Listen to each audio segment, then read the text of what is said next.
السلام عليكم ورحمة الله وبركاته. بسم الله الرحمن الرحيم. الحمد لله رب العالمين، والصلاة والسلام على رسوله الكريم وآله وصحبه أجمعين. أما بعد. Ndugu zangu watukufu Waislamu, baada ya kumshukuru Mwenyezi Mungu Subhanahu wa Ta'ala na kumtakia rehema na amani zimfikie mtume wetu Muhammad sallallahu alaihi wasallam, ndugu zangu, kwa mujibu wa hotuba yetu ya leo, kwa kuwa imezungumzwa na mtaalamu, siwezi kuwa na maneno ya kuisherehesha, isipokuwa kuna mambo machache nitakayoongezea, maana hotuba haiwezi kusema mambo yote. Ndugu zangu, tumeingia katika mwaka mpya wa Kiislamu. Hili la kuambiwa tumeingia mwaka mpya wa Kiislamu halihitaji mpaka uwe umekwenda madrasa. Ni jambo la kusikia na kufahamu, kama tunasikia mambo mengine na kuyafahamu. Tunapoingia katika mwaka mpya, maana yake kuna mwaka uliopita. Unapopita mwaka na kuja mwaka, maana yake ni kwamba pamoja na kufurahia, kuishukuru neema ya Mwenyezi Mungu kuudiriki mwaka mpya, tena ndani ya ile miezi mitukufu minne aliyotukuza Allah Subhanahu wa Ta'ala, lakini tuwe na tafakari kwamba ndivyo tunatusogea kukaribia kurejea kwa Allah Subhanahu wa Ta'ala. Si ndugu pamoja? Tunaposherehekea mwaka mpya wa Kiislamu 1448 tangu alipohama Mtume sallallahu alaihi wasallam kutoka katika mji mtukufu wa Makka na kuelekea Madina, sasa tuna miaka 1448. Unaposema 2026, zungumza na nini na 1448? Tarehe utakayozungumza 2026 haikuhusu sana wewe katika maisha yako. Tangu kuzaliwa kwa Isa mwana Maryam, hilo halina nguvu kwako kulijadili, lakini tangu kuhama kwa Mtume kutoka katika mji wa Makka na kwenda Madina miaka 1448, hili jambo ni muhimu sana kwa Muislamu kutambua. Miaka hii ndio mwanzo wa kalenda ya Uislamu. Kabla ya kuzaliwa Mtume sallallahu alaihi wasallam kulikuwa kuna kalenda ya miladia,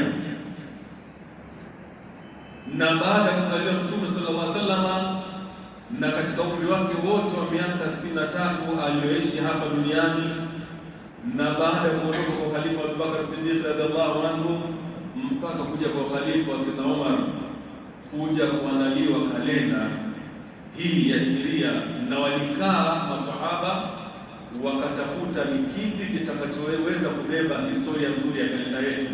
Walijadili mambo mengi sana, lakini hawakufikia muafaka kwamba iwe ni tangu kuzaliwa au baada ya kufa au baada ya kupewa utume. Kwa kukubaliana, ile hijra ndio ilikuwa tukio muhimu lililoleta uongozi mpaka leo mimi na wewe tumekuwa Waislamu. Kwa hiyo jambo hili ni muhimu kulifahamu wewe kama Muislamu. Kwa hiyo tutakufurahia kuingia mwaka mpya wa Kiislamu, lakini twende na tafakari kwamba ndio tunasogea karibu kumkurubia Allah Subhanahu wa Ta'ala. Haya ni mambo ambayo kila mmoja aondoke nayo. Si fahari kusema mimi nimekula chumvi nyingi miaka 60 sasa, miaka 70 sasa. Sawa, lakini hairudi tena kuanzia mwanzo. Kama ulipangiwa masaa 22 utaishi duniani masaa 7, ukifika saa 5 usianze kujivuna, bado kuna masaa ngapi? 2 ya kuondoka. Vijana wengi ni watu wa mipira, kawaida mpira unachezwa dakika 90. Mara chache sana ndio ile Mtume anasema umri miaka 60 au 60 na ngapi ile, mara chache sana watu hukiuka kaida zaidi hapo, lakini wastani miaka ngapi? 60. Dakika za mchezo ni dakika ngapi? 90. Si ndivyo hivyo? Kwenye fainali sasa ilitokea siku na nyingi ndio mnaongeza dakika 30. Ikiongezeka extra hizi ndio mnaongezewa tena penalty. Haya mambo wana michezo, ukiambiwa hivi kwa sura hii unaweza ukajua kwamba hakuna anayejua masaa yake ya duniani ni mangapi. Tuwe makini tunaposherehekea miaka, tukumbuke ndio tunakaribia nini? Kifo. Kila mmoja kumbuke hivyo. Huwezi kwenda moja kwa moja kwa umri huo huo. Ndio mabadiliko yalisema na nini na hutuba.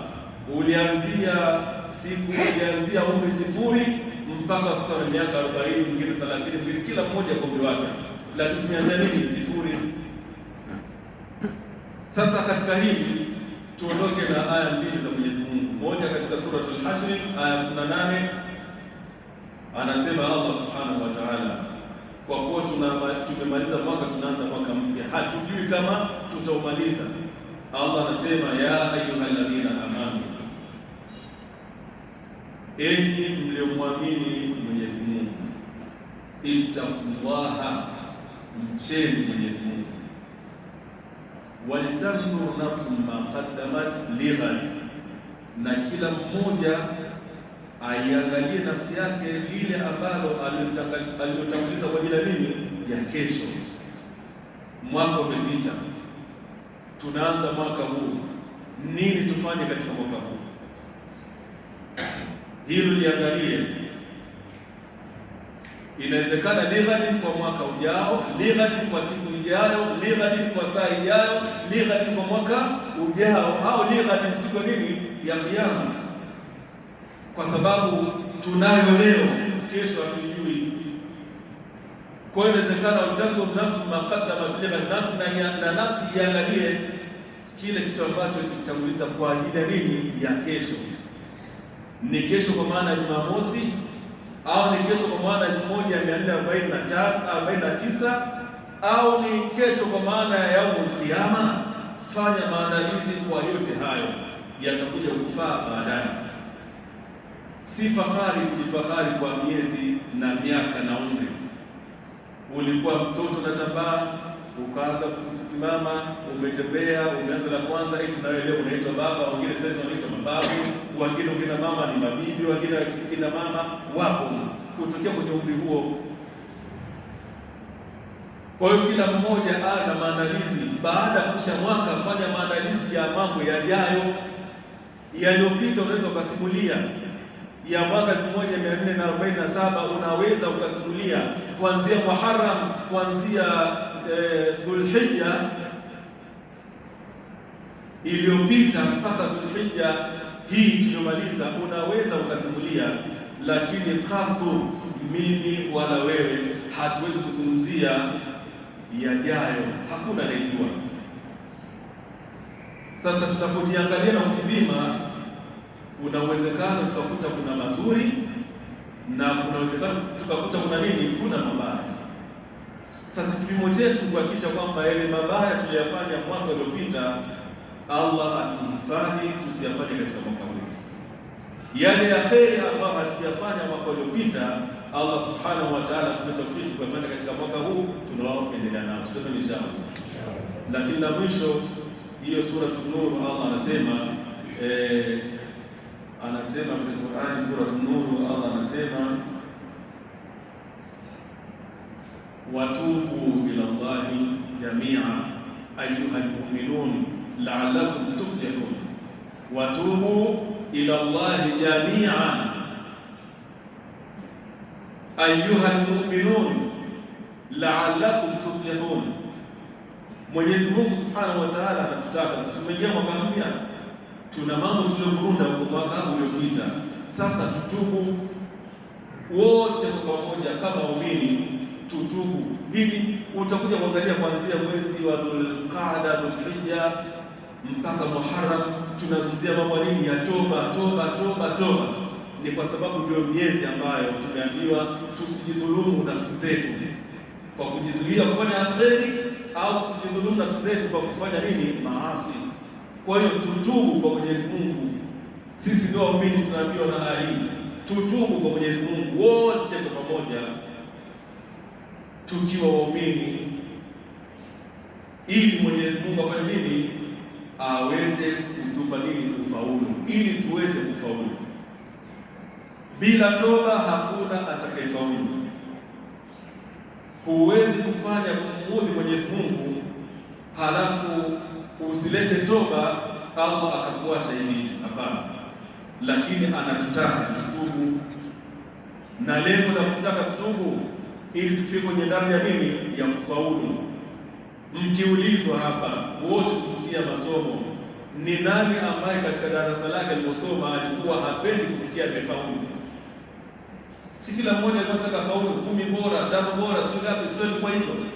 Sasa na maisha ya dini na maisha ya imani, kila mmoja afikirie na awazie kuwa katika maisha nini? Ya kufaulu. Tofauti na hivyo, ndugu yangu, tutakuja kumfedhehesha mtume wetu Muhammad sallallahu alaihi wasallam siku ya Kiyama, wakati analia na Mungu kutuombea, halafu nakutana kuna wengine hapana, lazima wakasulubiwe hao.